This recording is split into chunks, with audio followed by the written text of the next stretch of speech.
Hello everyone, welcome to queries. तो आपको पता चल ही चुका होगा कि आरबी असिस्टेंट का जो प्रीलिम्स का स्कोर कार्ड है वो आउट हो चुका है। लगभग 45-50 डेज़ के बाद ये स्कोर कार्ड आउट हुआ है और मेंस का एग्ज़ाम ऑलरेडी हो चुका है। ठीक है, तो मैं आपको अपना स्कोर कार्ड खोल करके दिखा रहा हूँ कि मेरे कितने अटैम्प्ट्स थे और कितने मेरे मार्क्स आए हैं। ठीक है, बाकी कट ऑफ के बारे में भी हम बात करेंगे और मैं आपको अपना IBPS PO मेंस का जो रिज़ल्ट है वो भी इसी वीडियो में शो करूँगा। ठीक है, दोनों दिखा दे रहा हूँ एक ही साथ, अलग अलग वीडियो क्या बनाना। ठीक है, तो ये लॉगिन कर लिया है मैंने। तो ये मेरा स्कोर कार्ड खुल करके आ गया है। ठीक है, ये है मेरा नेम निशान गोडवानी। ठीक है, और ये मैंने ये रहा। ठीक है, तो ये इंग्लिश के मार्क्स हैं। सबसे पहले इंग्लिश में मैंने 30 अटैम्प्ट ही किए थे पूरे के पूरे, तो 27.25 आया है। तो यहाँ पे नॉर्मलाइजेशन मुझे दिख रही है, क्योंकि अगर 2 नंबर जाते तो 27.5 मेरा स्कोर आना चाहिए था, बट 27.25 आया है, तो यहाँ नॉर्मलाइजेशन यहाँ पर हुआ है। ठीक है, और न्यूमेरिकल एबिलिटी मेरे 35 अटैम्प्ट से और 35 ही स्कोर आया है। और रीजनिंग एबिलिटी में मेरे 34 अटैम्प्ट थे, क्योंकि एक मेरा छूट गया था। टोटल मेरे अटैम्प्ट 99 थे। ठीक है, तो 32.75 मेरा स्कोर आया है यहाँ पर, जिसमें एक गलत हो गया है, तो 32.75 आया है। यहाँ पे कोई नॉर्मलाइजेशन मेरे साथ नहीं हुई है। ठीक है, बाकी इंग्लिश में मुझे लगता है मेरे नंबर या तो बढ़े हैं या घटे हैं, कुछ भी हो सकता है।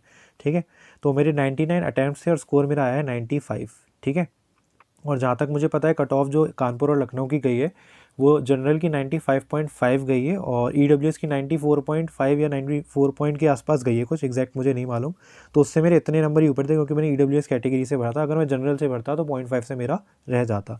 तो मैंने इसका मेंस एग्जामिनेशन भी दिया है और मेंस पे मुझे, क्योंकि मेरे साथ थोड़ा GA वाला ब्लंडर हो गया था। कहने का मतलब ये है कि GA में हमें 14 मार्क्स मिनिमम चाहिए होते हैं, जनरल कैटेगरी में या EWS में भी।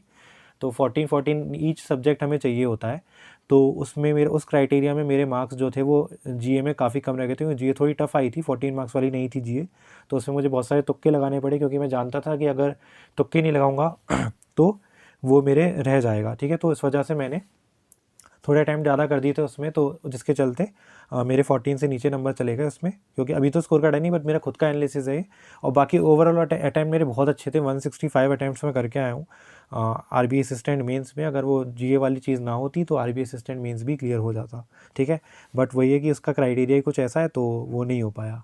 ठीक है, मतलब नहीं हो पाएगा, अभी तक तो कुछ पता नहीं है, क्या पता हो भी जाए या कुछ क्राइटेरिया बदल जाए उनका कट ऑफ का। बट उसकी फिक्स कट ऑफ है 14 मार्क्स, तो वहाँ पर थोड़ी पॉसिबिलिटी कम लग रही है।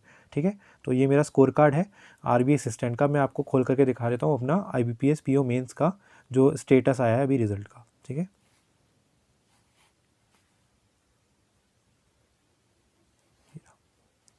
तो इसका स्कोर वो था 2280 वाला। इसको भी मैं आपको दिखा देता हूँ। NSS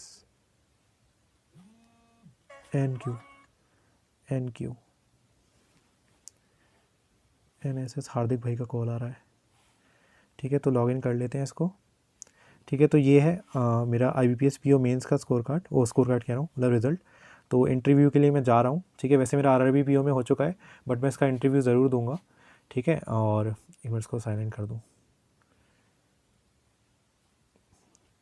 ठीक है, तो मैं इंटरव्यू ज़रूर दूंगा ही इसका, क्योंकि बहुत इंपॉर्टेंट एग्ज़ाम है ये भी एक IBPS PO मेंस। तो बाकी SBI क्लर्क मेंस में नहीं देने वाला हूँ इस बार, बाकी ये मैं ज़रूर दूंगा। और अगर आपको मुझसे कुछ चाहिए, कुछ मतलब कोई भी गाइडेंस चाहिए, कुछ भी चाहिए, तो आप मेरे साथ टेलीग्राम पर जुड़ सकते हो। बाकी आप कमेंट सेक्शन में आपके लिए खुला है, तो यहाँ पे आपको जो भी डाउट वगैरह हो, किसी भी चीज़ से पूछना है आपको, कोई भी चीज़ से रिलेटेड, तो आप ज़रूर यहाँ पर मुझसे पूछ सकते हो। ठीक है, तो ये है मेरा IBPS PO मेंस का रिज़ल्ट। ठीक है, इंटरव्यू मेरा है। तो इतना ही रखते हैं इस वीडियो में। अगर आपको समझ में आया हो, चैनल आपको जेन्युइन लगता हो, तो आप सब्सक्राइब ज़रूर कीजिएगा चैनल को और वीडियो को लाइक ज़रूर कीजिएगा। ठीक है, तो मिलते हैं अगले वीडियो में। तब तक के लिए ध्यान रखें अपना, मेहनत करते रहें। Bye bye, take care.